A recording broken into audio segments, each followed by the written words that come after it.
அஸ்ஸலாமு அலைக்கும் ஃப்ரெண்ட்ஸ். நேச்சுரலாகவே வெயிட் லாஸ் பண்ணுறதுக்கு நான் யூஸ் பண்ணி ரிசல்ட் கிடைச்ச ஒரு ரெசிபி தான் இது. அதே போல் நீங்களும் வெயிட் லாஸ் பண்ணணும்னா இந்த வீடியோ ஸ்கிப் பண்ணாமல் ஃபுல்லாக பாருங்கள். அதுக்கு ஃபர்ஸ்ட் ஒரு பேனில் 1/2 கப் ஃப்ளக்ஸ் சீட்டை நல்லா வெடிச்சு வரும் வரைக்கும் வறுத்தெடுத்து பிளேட்டில் ட்ரான்ஸ்ஃபர் பண்ணிக்கோங்க.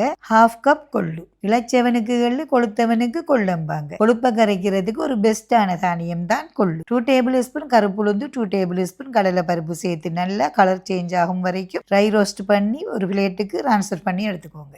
நெக்ஸ்ட் பேனில் நல்லெண்ணெய் சேர்த்து 4 வரமிளகாய், 1 table spoon pepper, 1 table spoon சீரகம், ஒரு பெரிய லெமன் சைஸ் அளவு புளி, 4 பல் பூண்டு, 1 டேபிள் ஸ்பூன் கொரியண்டர் சீட்ஸ். இது எல்லாத்தையும் லைட்டாக வறுத்துட்டு வாசம் வந்ததும் 1 டீஸ்பூன் வெந்தயம் ஆட் பண்ணி லைட்டாக வறுத்து அதையும் பிளேட்டுக்கு ட்ரான்ஸ்ஃபர் பண்ணிட்டு நெக்ஸ்ட் அதே பேனில் 2 கைப்பிடி அளவு கறி லீவ் சேர்த்து நல்லா ரை ரோஸ்ட் பண்ணி எடுத்துக்கோங்க. கையில் வச்சு க்ரஷ் பண்ணினா இந்த மாதிரி பவுடர் ஆகணும். இதையும் பிளேட்டுக்கு ட்ரான்ஸ்ஃபர் பண்ணிட்டு சூடாறினதும் மிக்சி ஜாரில் 90% அடித்து எடுத்தா நம்மளோட பருப்பு பொடி ரெடி.